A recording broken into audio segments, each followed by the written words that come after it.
Yes, I'm working on that. We're good. Thank you. All right. Something in the chat just says, I'm going to call to order this meeting of the City of Salem Bond Oversight Committee for November 12th, 2024. Present are Hoy. Nishioka. Stapleton.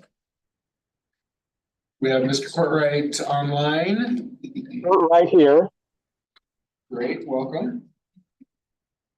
And let's see that. That gives us a quorum, so we're good to go. I don't see any members of the public here to comment. We're going to be online. No, nobody. Okay, so.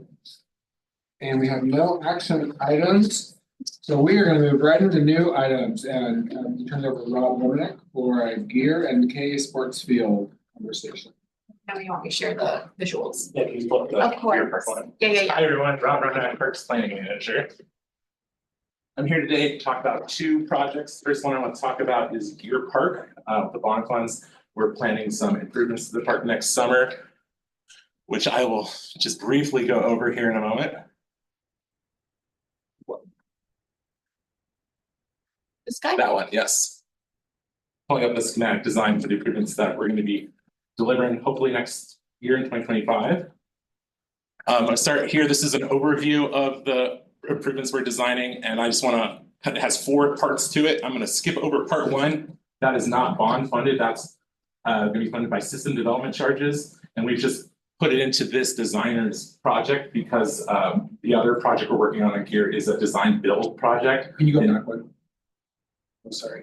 This is sorry, I just scrolled down. So up here at the top, I'm talking about, right? It's a connection essentially through the state hospital to connect the community to the community park. So I'd be happy to talk about that. That is not a bond funded element of the project. The other 3 elements are, and that's what I just wanted to highlight real quick. Could I segue for 1 second regarding that connection? What's the status of Park Avenue there? I know that that's been some. So the several, I think it was in early 2022, council approved a real estate agreement with the state it was a pretty complicated agreement. It set forth a process of a number of lot line adjustments, property line adjustments that would, at the end of it all, would give the city ownership of all of Gear Park. Most of the property is leased to the city currently. And the state would own all of the land that goes through their state penitentiary. We own a little sliver of land that goes through the penitentiary today. That is in process. I believe it's going to take 9 property line adjustments to complete it. And we completed the first 3. We've actually completed the second set of 3, but the deeds have not yet recorded. And so then looking into next year, we'll be completing those final 3 property line changes. And then we will then own Gear Park. And we will own Park Avenue up into the intersection shown there with Recovery Drive. And that's where ours will stop. Okay. The agreement also specifies that the city will construct a pedestrian connection shown there as number 1, and we will install a enhanced pedestrian crossing of Park Avenue, as you can see there. And it's going to have flashing beacons, the rapid flashing beacons. The state insisted upon that element.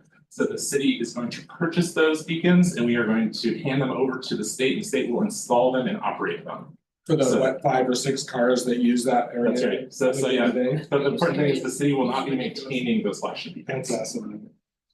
It really is.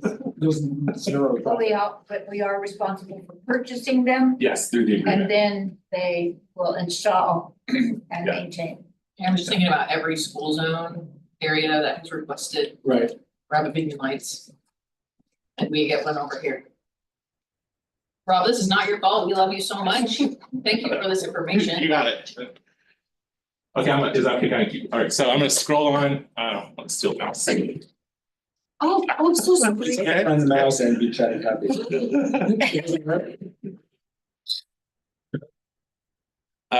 This is our schematic design for the dog park, which is one of the main elements of the project. It also has a picnic shelter that will be added. We're just to the west of the baseball fields here. So we'll be paving a section of walkway that's going to connect to an existing bridge that was installed for the original development of the park. And we're putting in a picnic shelter, and we're putting in a dog park with a separate small and large dog areas. We're still refining the concept a little bit, but I'll just highlight some of the elements here. Has the double gated entry. We're gonna have small shelters in the dog park for a bench. It looks like a picnic table in here, but it's gonna be sized for a bench. So if it's a rainy day, there's gonna be at least one bench that's in a shelter out of the elements. We have some soils on the site that we don't want to remove, so we're gonna sculpt some landforms. So these are like 1 foot contours. So there's gonna be some features for the dogs to kind of run around on. There will be, we're exploring this idea of kind of play equipment for dogs, which essentially will take some logs that we have. The city has logs. We have trees that fall down and need to be removed for various reasons, and we'll put them in there, essentially dog furniture, so they can play on the logs. There'll be a drinking fountain with a dog water bowl in it. So we're all the standard dog park elements here. Gotta get me a dog. And it's going to be irrigated grass surfacing. Awesome. The next element, and what I want to primarily talk about today, is the improvements to the 2 existing baseball fields. And I'm going to circle back to these in a moment. I'm just going to talk about the other component, which is the regrading of these soccer fields here at Gear Park. They have these pronounced crowns in them for drainage, that was the style when these were developed in 2005. How can you have your hand up? Hi, if you're showing a map, we can't see it. Sure. We just see the file share. Oh, So I just wanted to let you guys know. Thanks. thank you. We'll fix that. We were viewing the map.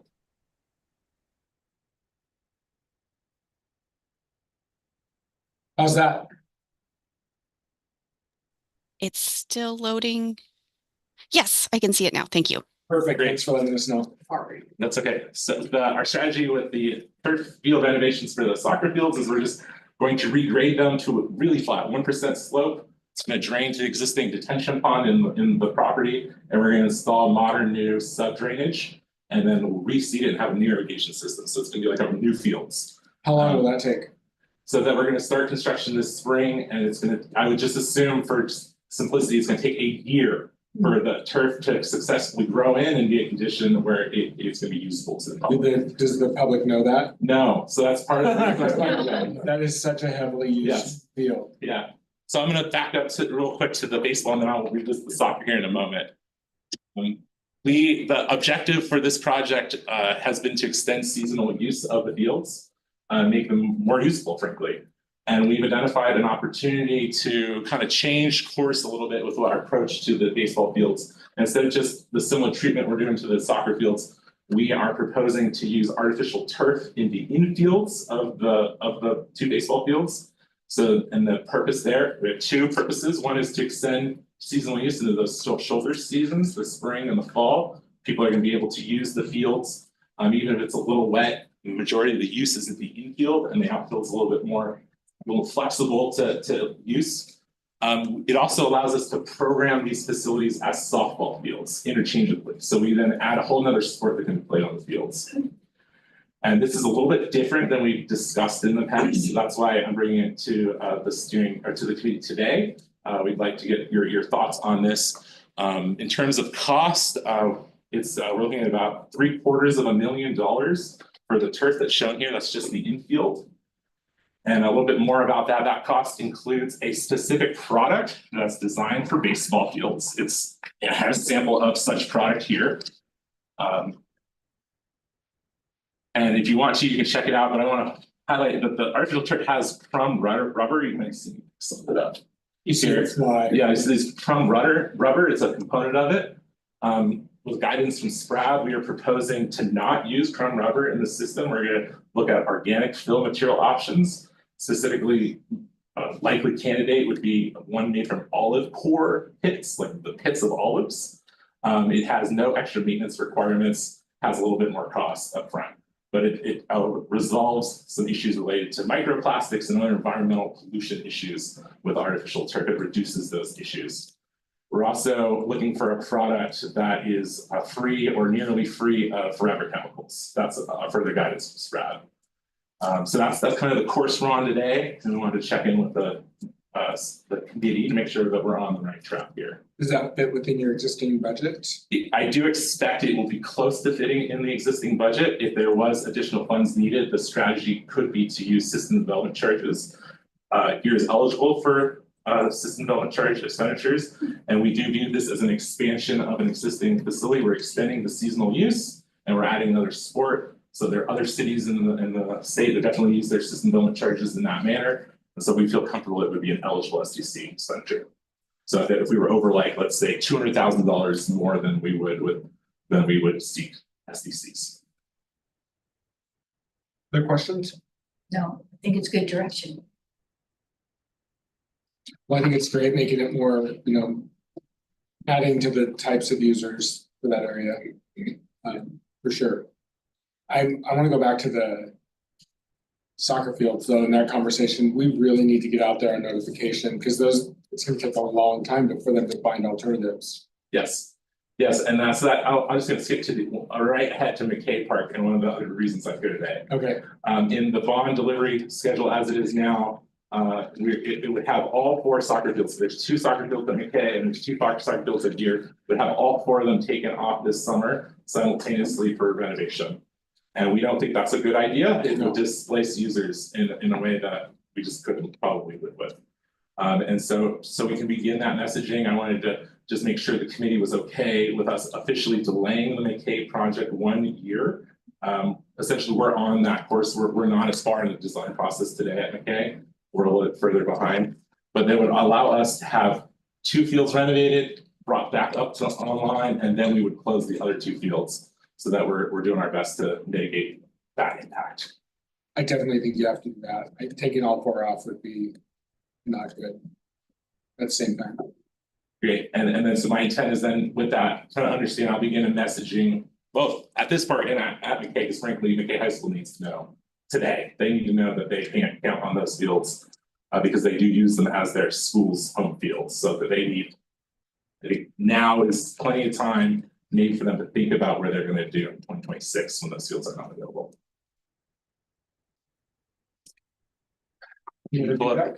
So- Okay. So Rob, you believe that then in 2026, the Deer Park fields could be available or other fields may be available for McKay? Our intent is to make sure those fields are up and running in the spring season of 2026.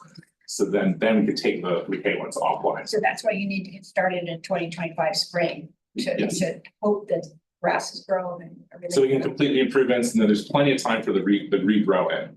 And so we're gonna be putting a temporary chain link fence around the fields. Okay. And there's gonna need to be really clear messaging why the fields are closed, what's the purpose of the closure, and it's so that we can have a successful regrow. Thank and you we for get sharing fields that, back in. because I was worried that people would get out there and then it wouldn't have the opportunity to really grow. So you're gonna fence it off. Folks online, can you confirm that you're seeing now McKay Park? Yes. Great, thank you. There's a few things I want to just talk about while I have your attention at McKay Park. There is 2 soccer fields, as I was mentioning. We're going to be doing a similar improvement to those fields. However, we're going to stagger it as the conversation we just had. There is 2 other elements of this project. One is a new reservable picnic shelter. And if you'll scroll, please. There's 2 options identified in this very preliminary concept about where those picnic shelters would go. And one of them is down here at the bottom where this yellow area is highlighted. That's the former playground area. We are leaning toward placing the reservable shelter in the vicinity of the former playground area. And there is also a potential opportunity to save some of the former playground area for an adaptive reuse as a skate park, which is a component of the Parks Master Plan. So one of the questions is before us that we're struggling with right now is, do we demolish the entire former playground area, or do we save some of it for potential reuse in the future as a skate park? So that's one thing. So if there's any feedback you had immediately, that would be helpful. And if you need to elaborate on that, I'd be happy to. Well, I think having a skate park would be great, but I don't think doing that shelter near the skate park is probably would make as much sense, maybe. Yeah. Not sure that those 2 uses go together well. Okay, yeah, That's just my first thought, but I do think it's good to draw more users to that side of the park rather than over on the east side where we have a lot of problematic behavior. I think it's on both sides, but yeah. okay, great. I think having a skate park is great. I mean, the first My first motion when I got on council in 2017 that I got passed was that playground, the new playground. And at the time, I thought we had already budgeted to have the old one removed. So is that money still sitting there? The removal is a component of the bond project, so it's a scope, the part of the scope of the project, so we will remove it, restore it as landscape. If we determine that there's it's not a suitable site for a future skate park. All we've done so far, we're much further behind in this project. So far, we've had a professional skate park builder go out and give us their opinion about that it could be repurposed. That doesn't mean it should be, it just means it could be. And so now we're struggling with what is the best decision point there. But what I was asking about is I thought we budgeted money for that. The only money we budget that I'm aware of is part of the safety and livability bond. There was no funds prior to that I was aware of. Okay. The other, real quick, we're also preparing for future permanent restrooms at the park. And as a basis of design for those future restrooms, we are looking at the Portland Loo, a series of Portland Loos. Park staff's gonna go visit Vancouver, Washington, as well as some parks in Portland in December, and we're going to see what they look like after a few years in the field and talk to the maintenance operators, get their perspective on them. But I just want to make sure we're not totally off in a direction that the community wouldn't support there. No, I think that's great. There's a huge need out there. And I think that's the way to go. The current situation, I haven't been there in a bit, but it's not good. No, Let me just say that. Yeah. Well, I'm excited that you're gonna go check them out. I think I sent you recently an article or some information about Portland Loo, and it would be interesting to see how they look and how well they stand the test of time. Touch base with my friends in Olympia, also. Yeah. They installed a Portland Loo in downtown. It got a lot of use. Appropriate and inappropriate. I think you mentioned that. when I said- The current porta potty situation is. You did a lot of research. Oh, yeah. Okay, I'll give it to him. okay, great, appreciate it. And those are the only items I had today. Thank you for your feedback. I would also like to invite you to look at public toilets in Japan. Oh, There's yeah. so many different kinds of styles and mechanisms. It might be another opportunity to investigate. Again, they're interesting, let's just say that. Yeah, but there are other ideas about how to Yes. approach that same, Yes. sidewalk restaurants, what I call them. Japan loves their bathrooms. They really focus But on, they're really clean too. Have you been to Amsterdam? yes, I have. I'm trying to think of public toilets. I don't know if I remember. There's some fascinating options there. And there. There was, I did some traveling where I took a lot of pictures of different countries' bathrooms, public bathrooms. All right, thank you. Thanks, Rob. Yeah. We are going to turn it over to Alan Downey, PE, city engineer for our Union Street bikeway concept. Extension of budget. That intro. Yeah. You gonna stay there? I'm gonna. Right here unless. You wanna sit? No? Oh, wait, this is the seat to be in. All right, so it's been a while since we talked about Union Street, so maybe just a quick refresher on the scope of the project. We're connecting to the past Union Street Bikeway project. And extending it through Capitol Street and around the bend over to 12th Street. With the same type of improvements, buffered bike lanes and pavement improvements. The problem we ran into, and you'll all probably remember talking about this 6 or 8 months ago, is terminating the project there at Marion and 12th Street. We were having difficulty finding a sort of graceful way for cyclists to get from 12th over to the promenade, if that's where they wish to go. And so the solution that we knew wasn't perfect, but was sort of about the best that we could get in the scope of the project, was to take bikes off street and then connect them at the pedestrian crossing so that they can connect across as a pedestrian. And knowing that's not the way folks or to operate, but the other constraint that we're dealing with is the railroad. And as soon as we make improvements inside that railroad footprint, it could trigger all sorts of crossing improvements and other time and difficulty requirements, correct? So this was kind of where we looked at, but we, with some additional discussion and direction from the committee to kind of, let's try to find a better way. We had some meetings with Councilor Stapleton and Bob to continue to explore those. And if you go ahead and switch to the next option, Kelly.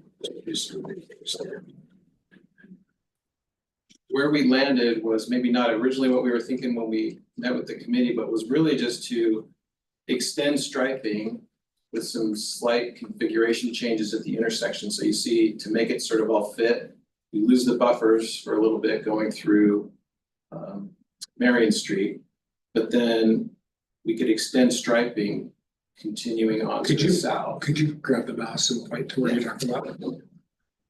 So here's where I was talking about coming around to make all the lanes fit, the buffers narrow a little bit. But then once we're out of actually the paving limits of the project, we could continue striping to the south and essentially use a lane, one of the 4 lanes on 12th Street to continue all the way down to Chemeketa. There's an existing bike signal here already, and both a bike ped crossing and one-way vehicle crossing right here. So again, it's not, I don't know that it's a perfect solution, but it's a better solution than what we had in that we end where there's facilities that we don't need to adapt and trigger crossing issues. So the idea of connecting it to the promenade. Where is that? It would happen right here. It would happen there, right? Right, and it would be if you're coming north on the promenade, right, you could still do that as a pedestrian Sure. in either one of these places or at Marion. And is the idea if you're headed south and wanting to take a left onto Chemeketa, you would do that just in the vehicle lane? Yeah. Probably, That's right. yeah. This is a better place for that sort of movement to happen than here, right, where you're going against traffic, Right, or here where you're trying to get. and there's the big curve coming up, which adds a lot of variables to it. So there's already bike signal here, and so that was sort of, as we looked at it, even though we're extending 2 blocks beyond where we thought the project was, kind of made the best sense. Any questions about that before I? And so mainly it would just be paint, or do you have to This is do all, any? this is all just paint from here. Okay, We're so. we're from center- grinding and inlaying the pavement here, which is always part of it. So are you decreasing the lane between between Marion and Yeah. the size of the lane so that you have enough space for the bicycles? Actually, we're removing. Okay. So right now, there's 2 lanes here. So it would only be 1 lane? And we talked to the city traffic engineer and looked at the traffic counts and. It would work, great.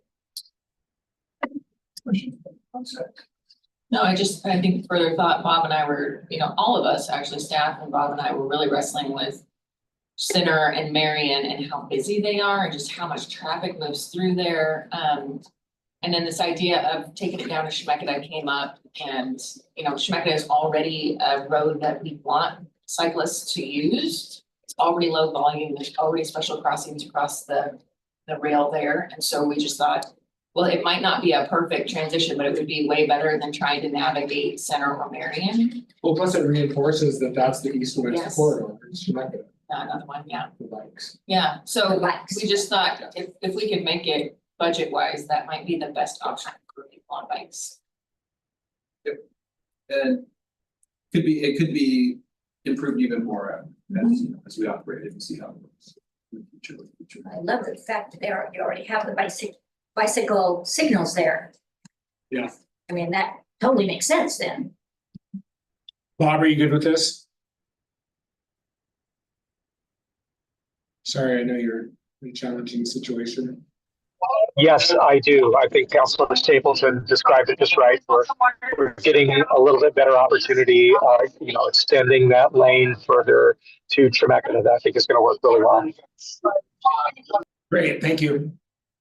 Anyone else? Here's the good news. Yeah. the difference between the cost of the two is less than $100,000. At this high level estimate, right? So essentially, this concept level, they're about the same cost. So that's good news. The bad news is we're trending about $600,000 over budget. So we've got work to do to bring it in within. So total budget in the bond is 4.3, and it's hence amount at about 4. So that's where we've got work to do to try to figure out how to deal with that. But I don't think the decision between this concept and the revised concept matters. In fact, it helps a little. Our estimates are. Where does all that money go? I mean, this seems like such a simple project. There are signal modifications here and around the corner in 2 locations. So that's good. All right. And a fair amount of pavement.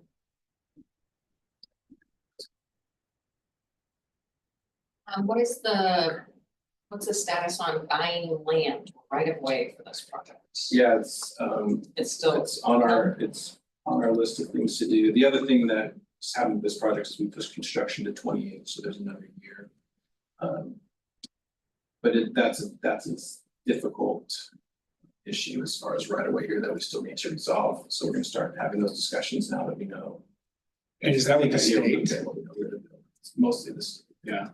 And is that indicated with any colored lines in here? Or- Yeah, so this drawing's kind of messy, but the purple lines are Purple lines, okay, that's what I was seeing. existing right away, and you can see there's some kind of weird places where you would not expect to see changes in those lines, and that's because there's really old issues with the title to this right away where we don't know for sure that we own as much as we thought we owned.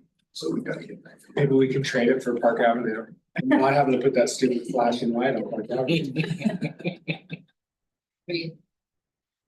What are the other ideas that staff have for bringing the cost down?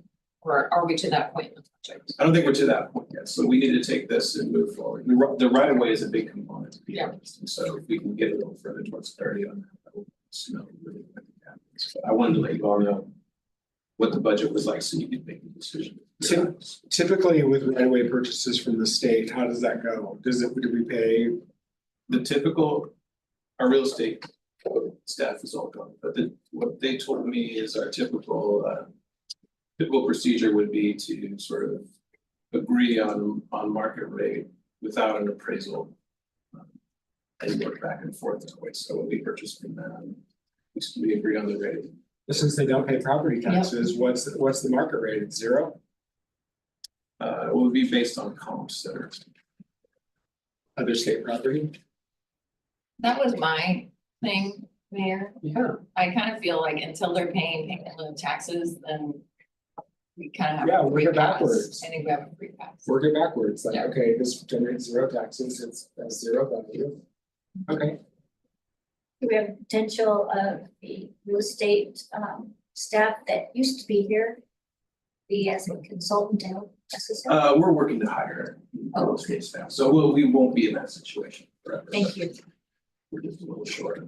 Yes. anything else on this one? That's it, I think I heard pretty clear support for option 2. That's what I heard, well, depending on. Is that a 1 or a 2? Okay. I have them labeled, Alan printed the wrong ones. I own that. Thank you. Record reflect. And thanks to staff for working with Bob and I trying to find a good solution. That was a lot of work. All right, now we're on to affordable housing opportunity. Josh and Kristen, I see Jessica here, so I'm assuming that's you instead of Kristen. If I could pick it off just real quick. Just a little status update. So we've brought a few opportunity purchases or affordable housing support opportunities to this group. One for the United Way, one for Neighborly Ventures, one for Green Light. Just real quick for where we're at fund wise, we've allocated 3 million to Neighborly Ventures. We've allocated some dollars to Green Light, but we're getting the majority of it back in the next year and a half. So we have approximately 6.6 million left of the $10 million bucket once we get those funds returned. Just to kind of give you a level set of the dollars that are available. And Jessica Blakely is here to talk. Well, unfortunately, I didn't put any maps in my presentation, and I'm recognizing now that if I come back to another bond committee meeting, I need to. It's all about the maps. My apologies. But this Yes. one's at seven, or at Market and. Market and Evergreen. Evergreen. Yeah. Do you Market need and me to- Evergreen. Okay, do you need me to So, Google it? no, it's fine. Well, maybe after I get done Where is speaking. it? East of 17, the block east of 17 or so. Okay. Yeah, so it's located on the corner of Market and Evergreen. There's an existing multifamily building there. And then there's the vacant lot on Market Street that's right next to that apartment complex. So this building kind of like, this land kind of is an enclave or creates an enclave around that public parcel. Okay. Um, Is it on the north side of Market or the south? 17th Road. Yes. Correct. I'm being, It's okay. sorry, everybody. Oh, not Chandler, Arizona. Salem, Oregon. Yeah.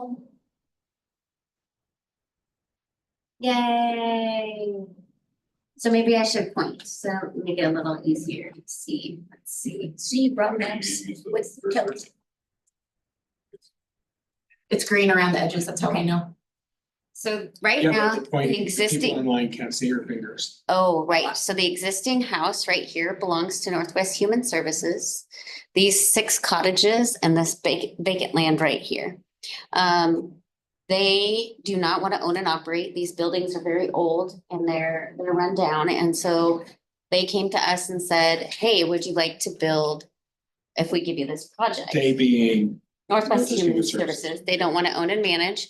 And so we took it from feasibility, built it into a development concept and found after the pre-up with the city, we can put in 26 to 28 units. I wanted to bring the project data and current financing.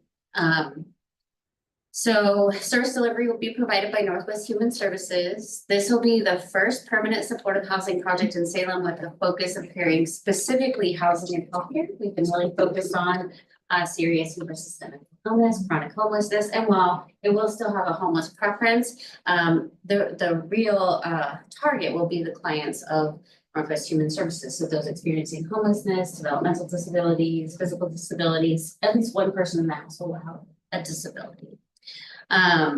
Their land donation was kind of the catalyst to this project, and then the local COC selecting our project to submit for the HUD funding, which looks very optimistic.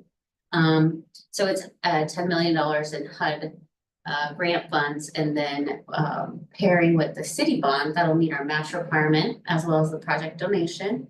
And so our hope is that we can not have to secure a bunch of debt on the property, because we know that we have high operating costs when we're serving clients that have this high acuity needs. And also, as you can see in the uses, the reserves, you can see at 2 million, which is not typical, and we're proposing to HUD that we fund operations for 20 years through an operating reserve account, so that we can ensure permanent affordability, permanent service delivery, and Salem Housing Authority would own this building outright, which would meet the conditions of the bond funding. So we're requesting 2.5 million. The HUD award we expect to be announced January 2025. They also require that we submit letters of commitments from other funding sources, and with the land donation being a win and this potential bond opportunity, those are pretty good commitments. And so we think that it'll strengthen our application to HUD and bring those funding dollars here to Salem. Project we expect to start in January of 2026. We think we can build it by March of 2027, welcoming our first clients in spring. Next slide. The next step, if we are successful and you think this might be a good opportunity, is to complete the phase 1 environmental review as well as the NEPA environmental. We've done the feasibility study already and the pre-app with the city, and know that there are this is a good opportunity for housing, and no apparent issues. We'll also work in on acquiring the rental assistance to pair with the units because we want them to be 100% subsidized and income based. And then why this site? So this aligns with Salem's climate strategy to pair transportation options with our multifamily developments and Market Street. It's a main arterial in our city. We have spent some time with our neighborhood association, NOLA, and they love the idea of this building. They're very excited and they support us. We went and spoke with them on the 6th. And they were very excited for this project. Must be on the border with Nen. It's the border of Nen, Nesca, and NOLA. So we've spent time at NOLA and still intend to spend time at Nen and Nesca because their support's been great for Yaquina. And so, yeah, we're asking they're asking our community to build more housing. So here we are with our idea. And I think that is. I think the fact that it converts similar housing and expands it, I think that's a really good sell for those, especially for Newton. I think you want to lead with that message that it's already exists there. And this is just making better use of that property. Yes. Improving Yeah. it. Yeah. Can you tell me what these units, the vision of the units, individual, like, are they high rise? Yeah, absolutely. So there'll be two-story buildings. Those will be the ones adjoining the neighborhood. So the ones that the neighborhood will see are the two-story building. And then the one closest to the vacant lot on Market Street will be three-story building. We are also asking potentially if this is an opportunity that we can bring forth to purchase the land on Market Street. Oh, good. Yeah, so that was the condemned property that they cleared, but their price was way too high and we couldn't make it work. We've done a broker opinion of value on that land and it's around, the market says around 675. It's offered at 750, which we don't know if that's the lowest they can go, but the benefit to this project here, Evergreen, is that fire has determined that we will need to get an 8-inch line from Market to the property in Evergreen, which will be a cost to the project of approximately $150,000.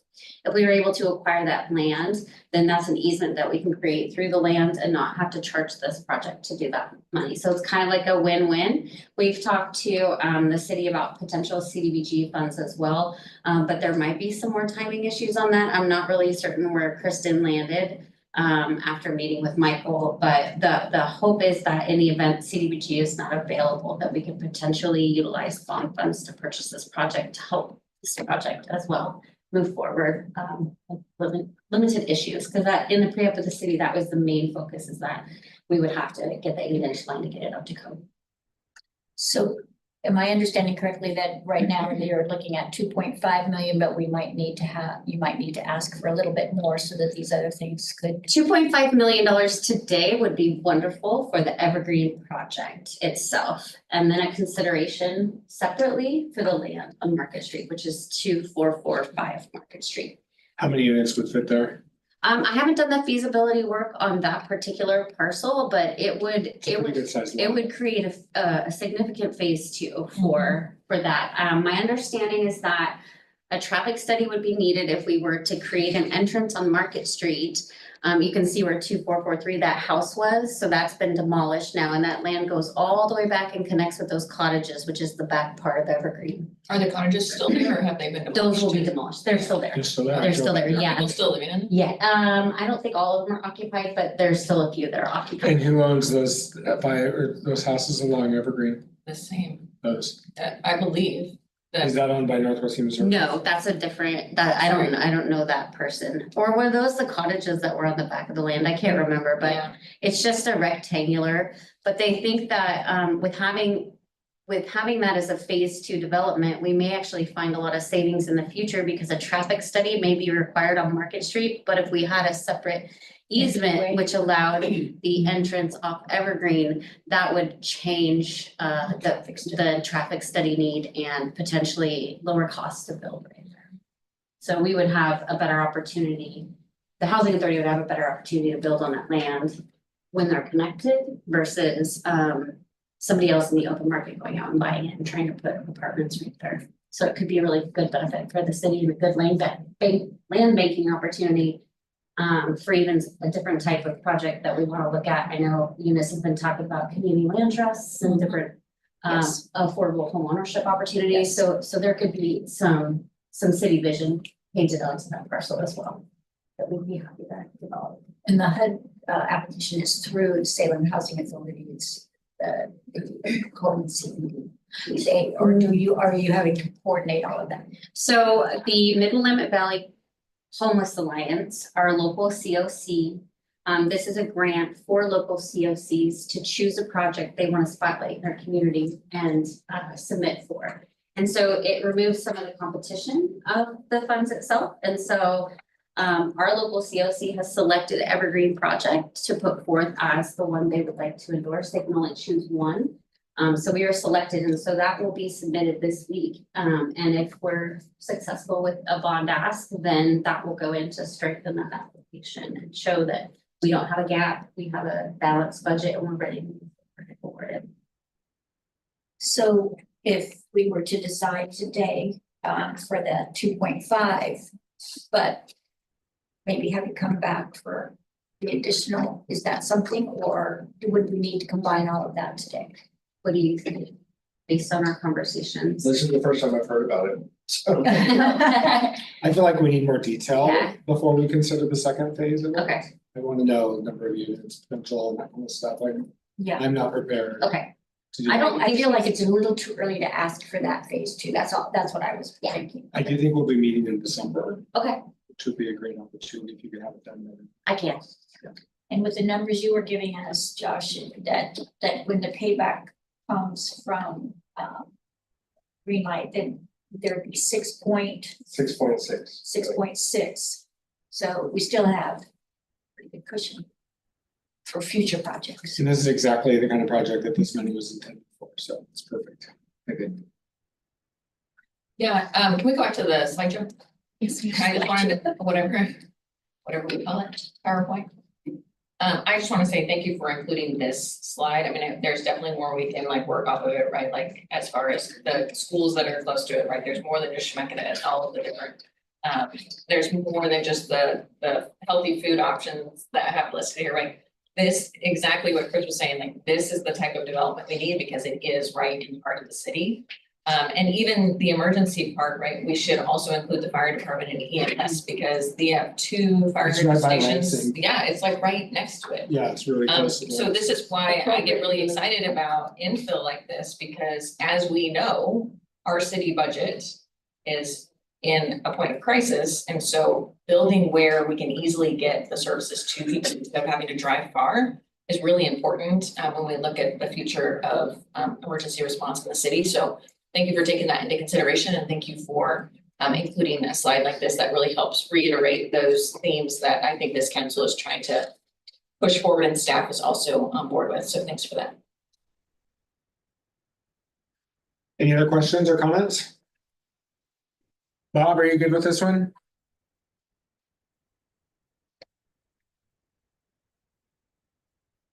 Yes, I am. Thank you. Thank you. Do we need to vote? Yes. All right, I'll move staff recommendations. Okay, we have a motion to approve staff recommendation by Stapleton, second by Stapleton, and further discussion. All those in favor, please say aye. Aye. Aye. Those opposed, vote no. Motion passes. Thanks, everybody. All right, that's exciting. That's an exciting project. Okay, we are now on to project updates, fire department update. Chief Grove, welcome to the Bond Committee. All right, well, thank you. I haven't go ahead, Joe. Here's the seat. This is the hot seat right now. All right. I haven't met you or online. Dave, you're both fire chief. Thanks for having me today. And as a cyclist, thank you for the bike lane improvements. I appreciate that. I saw some of them on Battle Creek this weekend where you come off onto the sidewalk and back on, right? So you guys got creative and felt comfortable. So Wait thank till you. you see McGilchrist. All right. Yeah. So a couple updates, our our main focus has been on our apparatus recapitalization. We're on track and we're within budget for that. We have our first two ambulance, well, we have two ambulances on bond, the rest are out of the EMS fund, but the two ambulances are on bond. We have personnel that are leaving Sunday to go do final inspections on those, and so those should arrive before the end of the calendar year. The ladder trucks, two ladder trucks are almost, they're actually gonna be in January, that's not correct, but they'll January delivery for two ladder trucks. And then right behind it is our your engines, and they're gonna start coming in the spring for the rest of our engines. We do have some specialty equipment as well, some engines that are specifically designed for wildland fire suppression, as well as a air unit for structure fires for our air replenishment, and a heavy rescue unit for technical rescue that's being built currently. And Say more about the air unit. yeah, so it's a light and air unit, so if you see firefighters, we go into buildings, we carry air on our back, right? So we can breathe clean air, and so. I was thinking flying. Yeah. Something that. Yeah, helicopter, you didn't know where you. Yeah, I'm like, wait a minute, this was part of the conversation. Yeah, so Just didn't have the terminology. yeah, so, yeah, replenish our air Thank supply, you. so. Thank you. So those are all within our budget. And then we still have about $1 million that we're looking at for outfitting all the pieces of code when they come in, radios, all of our equipment. So doing well there. The other item that we're looking at is there's within the bond, there's $14 million for two additional fire stations. Well, one replacement fire station 8, which is actually not in the city and on the Chemeketa campus. If you've been out there, the conditions out there are pretty terrible. And then new station 12 in the south east side of the city. So we've met with engineering, we've identified some locations for those potential locations. They're gonna make contact with the owners to see if they want to part with that land at a reasonable price. And so we're doing that right now. We're moving forward. We know land's not getting cheaper, construction costs aren't getting cheaper. And so moving ahead to acquire and then work for design and build. And report. Any ideas when we might know more about the land purchases? I'm hoping by the end of the month, we're gonna know, yeah. Okay. I was being a little vague only because when you start saying where they are, then the prices start going up too, so. And we know generally, we have Yes. had reports before about where, some of the potential sites and things, so we're good there. All right, Any questions for the chief? Exciting.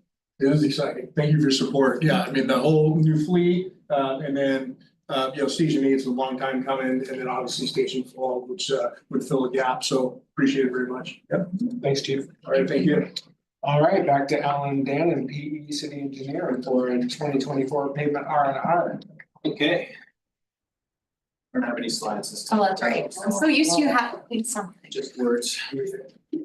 So as a reminder, 2024 pavement R&R project is the block from Mill Trade on Liberty right out here. And commercial way down south from Boundary down to the I-5 areas. Great news, the paving's all done. Striping is underway, most of the long line striping is done. Still the symbols and things like that. The green white box out here is still the striping things left to accomplish, and they're just waiting on weather windows at this point now to do that. The bridge infill work that we talked about here before, all went according to plan, and about as good as I could have hoped it would go. So good news there. That's really just the contractor now finishing up some ADA signal push buttons on the south commercial piece, the rest of the striping, some signing and cleanup, things like that. This project went really well. I felt like in terms of disruption, it was much better than I anticipated. I mean, it was bad for a minute, but I thought it would be a lot worse for a lot longer. So they did a good job managing that, with one small exception, and that was their temporary markings of the lane markings. It looked like they created an additional lane where in the parking spaces along, say right from Marco Polo. The way they had the temporary, it literally looked like another lane, and so you saw people who weren't familiar driving there, like it was a lane when there were no cars parked there, because of the way They marked it, it looked like a lane, but of course it was. That's all they had was the stickies, right? So. Yeah, and they were done in half, you know, like you would as a center stripe rather than side. Anyway, Yeah, I had a question about the bike box implementation. So the first one in Salem. How are we going to educate the public on how to drive around and be in it's not that community much. bike box? Salem, There's the first actual bike box. Oh, okay. because you know, even now with it kind of temporary, and I don't know if it's kind of the same issue that Mayor Hoy's talking about, but people are still obviously using that as a turn Sure. lane right now, Yeah, right. because we don't have that marking, but just wondering if, Yeah, I think how we're gonna make that transition. we'll work with Trevor. Guru to put out some education material. Hey, this is coming soon. It may be a while before we will get that green paint down. I was gonna say lots of great But things. I think when we know, like. Information left. And that's gonna be a little bit buffered, right? And then the bike box. Yes. Do you think that maybe we could get some temporary, like vertical dividers in that buffer to physically remind people? I mean, I love Trevor and all of his good work. Not a lot of people read what he has to say. And so I'm just wondering if there needs to be like some kind of visible, they're very cheap, they're not gonna hurt a car when they hit it, but also it's going to be a very good visual cue that things have changed. Yeah, we can. Yeah, we can work with Kevin. We're safe. Yeah. Things implement. Yeah. Certainly, traffic change ahead, Mhm. recommendations, but I hear what you're saying about specific to this sort of unique use. Some of those little flags. And that particular spot is used as a turn lane. Absolutely. I mean, Yeah. it's been like that for years. Yeah. Yeah, And trying to change that behavior. right. Exactly, that's why I say I think we need flag, you know, the plastic Car lot flags. guys. Yeah, the car lot guys, they Oh. go like. They have I have other thoughts. You like seeing those things where like if a car goes, like if something that's too heavy goes on that thing, it's automatically. Either one of those are MUTC. Probably not, probably. Anything else on pavement R&R?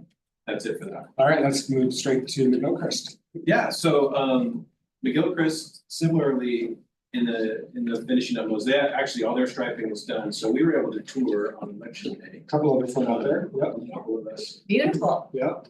And The council already joined us. they finished the striping that day or later that week.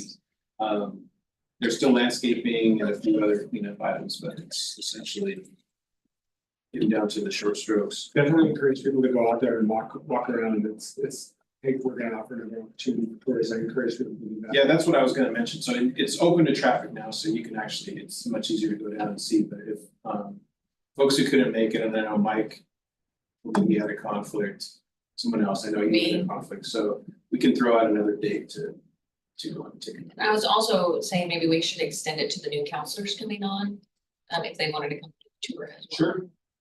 It's great to get the walking curated version rather than just checking it out yourself, because you hear a lot more. We understand. Yeah, there's a lot more detail, especially with the like the waterway Yes. aspect and all of that stuff. There's a little- And if it's not a street that people typically use, it is like I used it all the time.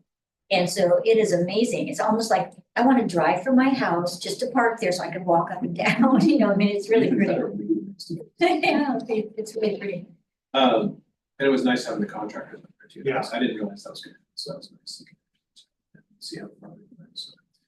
We'll get another opportunity out there. Is lunchtime's better now that it's getting dark in the afternoon, or something we should shoot for?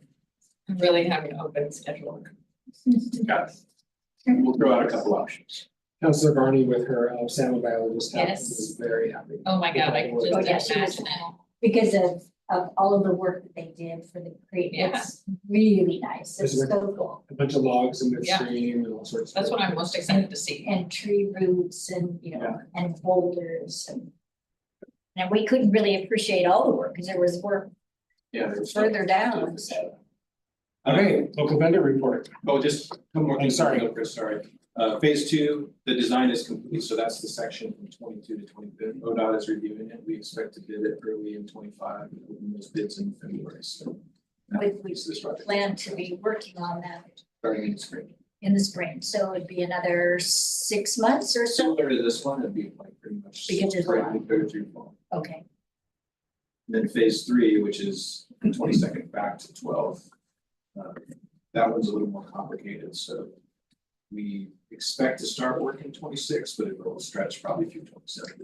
so truly it won't be completely done. until 27, 28.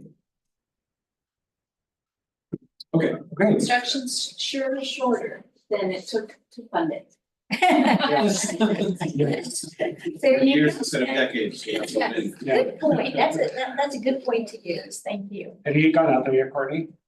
No, because I didn't know it was open. I know. I used to walk it and, You should go walk it now, it's really cool. at my peril, yeah. Yeah, now it's. Now it very will be, convenient. sections of it. I was gonna say, Sections. might have peril still. in the- Yeah. It was either, a car or a puddle, getting hit with the spray Yeah. from the vehicles. But it's better. Okay, now we can do local vendor report. Yes, and really just an update here, for you all to look at whenever you want. The numbers are still trending in the same direction. I was looking at the contractor list just during Q1 meeting. All our contractors except for one are from very. The consultants, of course, are spread out a little bit wider, but we're still at 70% awarded to local. And is it 70% the goal, or is it actually less? than- I don't think we set a target. Okay. 70% is really good. Yes, I'm not disagreeing with that, I just wondered if there was a target. I think we'll see that probably decline a little bit as more projects go out to bid. It's the civic center, we know, the general. So, but they'll hire a lot of local staff. It might be good to have, well, we're still gonna wanna track the Absolutely. subs, but I think. Like on the police and library, we also did workers. Yeah. We did down to the worker level, cause that's public, I mean, even though the contractors aren't necessarily from here. The vast majority of the workers are, Live here. So no, we can pull that same. that's that's really helpful for people to understand the overall picture. Still a good meeting. Exactly. Certainly for some, but they need to say. Cool, any other questions on local vendor report? All right, cash flow report. And again, this just an update from the last time that we provided this for you all. Changed the format a little bit just to show expenditures until now and then what's planned in the half year, so you can see where we are with what the original budget was, what's been spent and what's remaining. Is that just that you have to spread out? Ruben? Yes, I do. Did we not shrink that down anymore? Was that not I'm possible? sorry. Sorry, No, this is the. I apologize. Now we're even. I apologize. Cause I think that's a 2.1. But look, it's right here. Oh, yeah. Look at this. We can work on there. We have the technology. We can give you pocket size. Thank you, that would be awesome. Thank you. Look at That's right. That's right. Nothing else to report here, really. It's just information we don't have. All right. See where we're at with projects. We still stand Thank you. pretty good. You're not raising any alarm bells, so that's a good Yeah, one. yeah. Those No rules. All right. alarms. So that's good. I think we're good. We'll be monitoring this next year really closely, because that's when a lot of the dollars are gonna start going out the door. And we'll start planning the next issuance, next So 100. that would be at year 4 of the bond, that would be considered year 4 or 3? November 26 would be the second 4 year. Yeah, since it passed. So. So that'd be 3. It was that big idea was every 3 years. Okay, thank you, thank you. And we can move that around a little bit, Okay. because we want to make sure you're able to hit, you're supposed to be able to spend 85% within 3 years, so you want to time that pretty well to make sure we can do that. And with the change of parks, that doesn't, because of one moving forward and one going back, it still fits within that 85%. It should, and honestly, you have to have the intent, you have to have the plan. If something outside your control changes, it's okay. But we want to go into it knowing that the next time we're issuing, we have a reasonable assurance that we're gonna spend 85% within 3 years. But swapping projects or moving something forward or backwards in this side of the program isn't gonna have a huge impact on the overall cash flow. Okay. Good to know. Okay, on to continued business. Aaron, you are up for Civic Center Retro. I thought I'd only have like 2 minutes to talk. You guys are super efficient. Oh, no, we're gonna drill you. No, you still only get 2 minutes. No, this is a hot seat.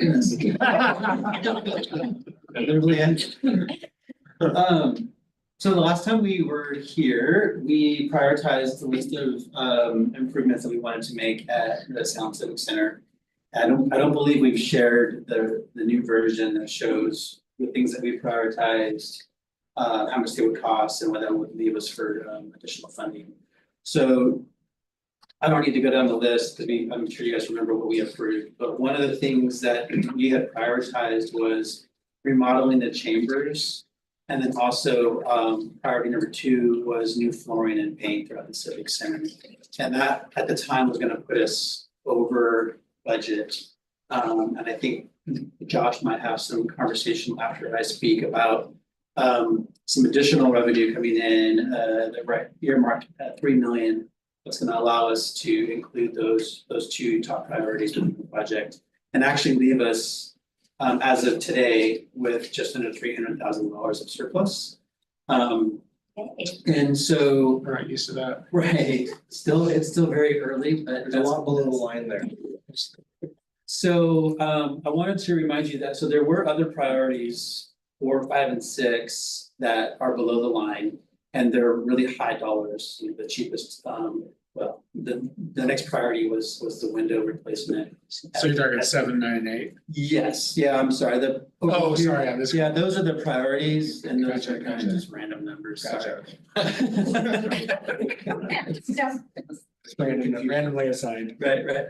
Josh loves that term. Random when it comes to numbers. They had a purpose initially and now they're all kind of mixed up. So 4, 5, and 6 were the priorities that you guys listed, but they're pretty expensive dollar items. What we did since we last met is we created a new priority 3. And what we're calling that is kind of a design enhancement. And so we feel like as we progress with the project, not only with the surplus funding that we're showing today, but also as we may identify additional revenue, whether it's through bidding and buyout of the project, any design ideas that save money. There's gonna be some additional funding that we would like to put back into the project to do smaller design changes, more nuanced improvements to the 2nd and 3rd floor to try to better the improvements so that they can better match our master plan. Whether it be like removal of walls or adding walls, doing items in that sense, rather than try to save up whatever money we can find to maybe do the next priority, which would be the windows. I don't think we'll ever get enough of that to do the windows. Right, that's a big number. So we just wanted to bring that strategy to you all to make sure that you guys kind of understand that and concur with that idea. So kind of similar to what we did at the library where we did like the staircase, because we found the, or the front entrance. Probably not quite that grand, but. Right, but yeah, things that discrete projects that could be added or not, Yeah. depending on if we can afford it. Maybe you Yeah. should just back up a little bit and talk about some of the assumptions that we're making is that we're not moving walls. Because Yes. that's too expensive, so we would be coming back into the same space, but different carpet now and different paint, so. Some of the things that we've talked about in the master planning phase would have moved walls around, and we're not planning to do that, so this. What are you calling it, advancement? Enhanced design. Might afford a couple of wall movements and things like that, so that it works better for the community and for staff that are serving the community. Yep. So I just wanted to add, it's important to do that design work now so that we're ready if the money is there. Right. Because if we wait until we know we save some money, it's too little, right? So that's why it's important. That's the effort. So we take advantage of the opportunity. Yeah, I like that idea, to have just kind of a cafeteria plan of different projects or whatever. So Hacker's working on just that, a base design with very little to no, improvements, and then this we're on enhanced design, which does allow for some of that. And we're even looking at the first floor, which doesn't have a lot of program in it right now, other than customer service. We're looking at the wellness and the health hub relocating to, not relocating, but being here. And so it doesn't make a lot of sense to put a lot of money into the first floor. That's not gonna be used. So we're looking at potentially downsizing is probably not the right word, but reducing the improvements there so that we can spend more money to try to fund those things. Second and third floor. Okay. Where are we at with the whole move? Temporary relocation. Yeah, good question.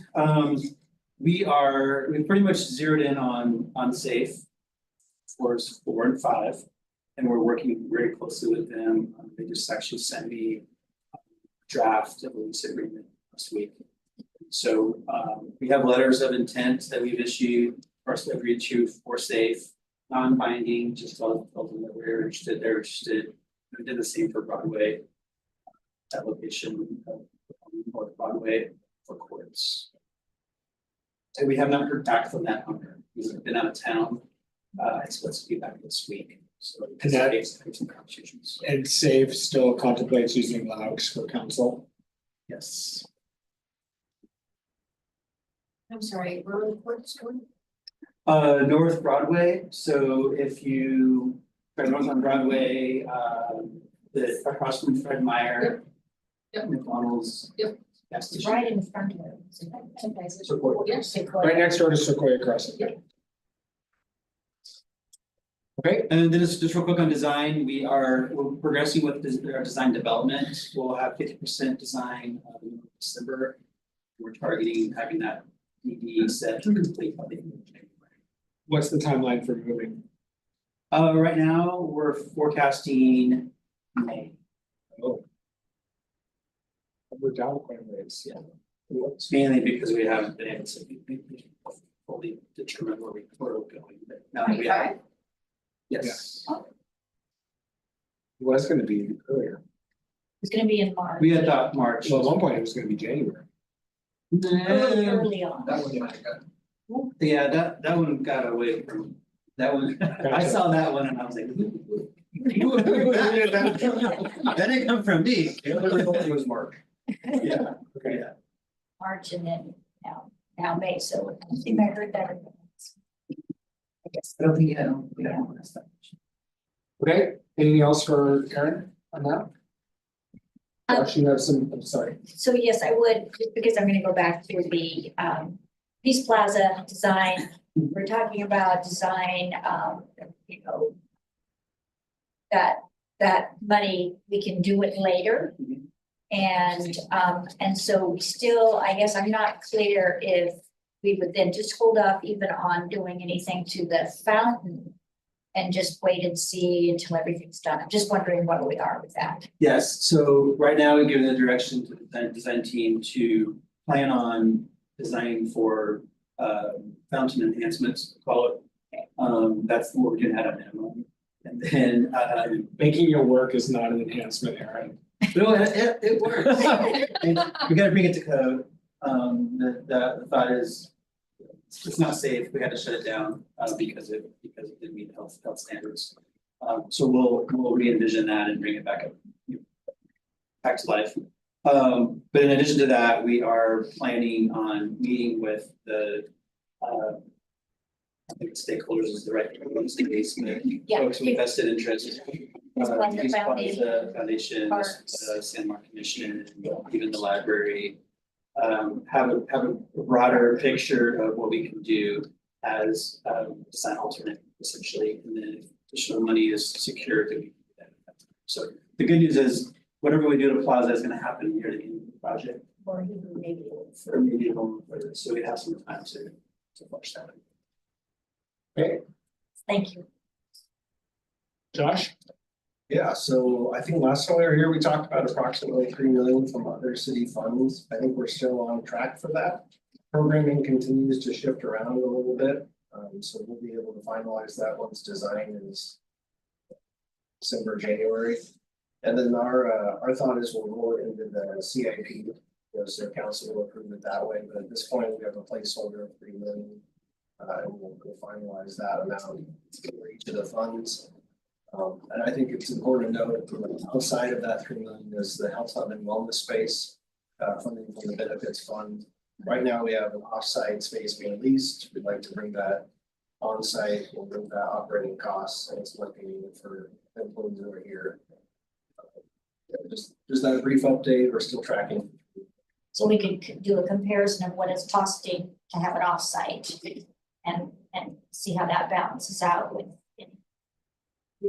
remodeling too, is it? It's a pretty long return because the lease is fairly inexpensive there. Yeah, it's not a huge dollar amount, but I think the convenience factor of being on site and then combining it with the wellness space, so them having space where they could do physical therapy or other things right next door has a lot of advantages. So it's not just the fiscal impact, but I think we can get that utilization up, which saves the city money in different ways also. Yes. I think those would be good.